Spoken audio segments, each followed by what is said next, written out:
ശബരിമല സ്വർണ്ണക്കവർച്ചയുമായി ബന്ധപ്പെട്ട് ശബരിമലയിൽ SIT സംഘത്തിന്റെ പരിശോധന ഇന്നും തുടരുകയാണ്. ലീഗൽ മെട്രോളജി അസസ്മെന്റ് സംഘവും SIT സംഘത്തോടൊപ്പം ഉണ്ട്. കുംഭമാസം 1-ാം തീയതിയായ ഇന്ന് വലിയ ഭക്തജന തിരക്കിലാണ് ഭഗവാന്റെ സന്നിധാനത്ത് നിന്ന് അരുൺ കൊടുങ്ങൂർ തയ്യാറാക്കിയ റിപ്പോർട്ടിലേക്ക്.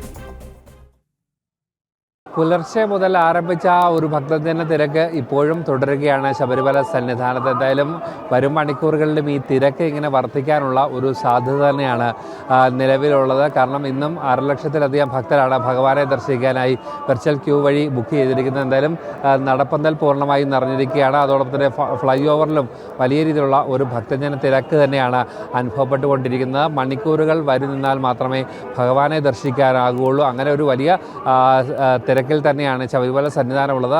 അക്ഷരാർത്ഥത്തിൽ മണ്ഡലം മകരവിളക്ക് തീർത്ഥാടന കാലത്തിന് സമാനമായ രീതിയിലുള്ള ഒരു തിരക്കാണ് ശബരിമല സന്നിധാനത്ത് അനുഭവപ്പെട്ടുകൊണ്ടിരിക്കുന്നത്. വരും ദിവസങ്ങളിലും ഈ തിരക്ക് തന്നെ ഉണ്ടാകാനുള്ള ഒരു സാധ്യതയാണ് നിലവിൽ ഉള്ളത്. എല്ലാ ദിവസവും 50,000-ലധികം ഭക്തർ വെർച്വൽ ക്യൂ വഴി ഭഗവാന്റെ ദർശനത്തിനായി ബുക്ക് ചെയ്തിട്ടുണ്ട്. അതോടൊപ്പം തന്നെ മറ്റൊരു പ്രധാനപ്പെട്ട കാര്യം, ഈ ശബരിമലയിൽ SIT സംഘത്തിൻ്റെ പരിശോധന 2-ാം ദിവസവും തുടരുകയാണ്.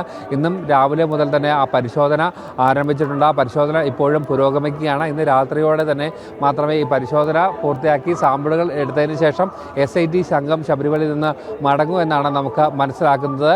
എന്തായാലും വിശദമായ ഒരു പരിശോധന, ശാസ്ത്രീയമായ ഒരു പരിശോധന, കൃത്യമായ ഒരു പരിശോധന ഈ വിഷയത്തിൽ വേണമെന്നുള്ള ഒരു നിഗമനത്തിലാണ് SIT സംഘമുള്ളത്. അതിൻ്റെ ഒരു പശ്ചാത്തലത്തിൽ ഹൈക്കോടതിയുടെ അനുമതി ഈ പരിശോധനയ്ക്ക് സാമ്പിളുകൾ ശേഖരിക്കുന്നതിന് വാങ്ങിയിരുന്നു. അതിൻ്റെ പശ്ചാത്തലത്തിലാണ് ഇന്നലെ ഉച്ചയോടെ SIT സംഘം ശശിധരന്റെ നേതൃത്വത്തിലുള്ള സംഘം ഇന്നലെ ശബരിമല സന്നിധാനത്ത് എത്തിയതിനു ശേഷം ഈ പരിശോധനകൾ ഇന്നലെ നട തുറന്നതിന് ശേഷം 5 മണിക്ക് ശേഷം ആ പരിശോധന ആരംഭിച്ചത്. ഹരിവരാസനം പാടി നട അടയ്ക്കുന്നത് വരെയും ആ പരിശോധന തുടർന്നു. ഇന്ന് രാവിലെ വീണ്ടും ആ പരിശോധന ആരംഭിച്ച് മുന്നോട്ട് പോവുകയും ആണ് ഇപ്പോൾ ചെയ്തുകൊണ്ടിരിക്കുന്നത്. SIT സംഘത്തെ സംബന്ധിച്ചോളം വലിയൊരു പ്രതിസന്ധിയാണ് നിലവിൽ നിൽക്കുന്നത്. കാരണം ഈ രാഷ്ട്രീയമായി അടക്കം വലിയ വിമർശനങ്ങൾ SIT സംഘത്തിന് നേരെയുണ്ട്.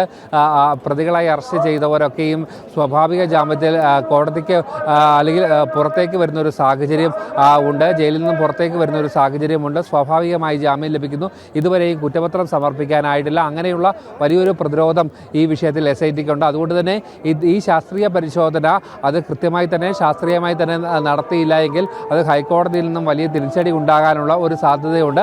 അതുകൊണ്ട് തന്നെയാണ് വിശദമായ ഒരു പരിശോധനയ്ക്ക് സാമ്പിൾ ഇപ്പോൾ ശേഖരിച്ചുകൊണ്ടിരിക്കുന്നത്.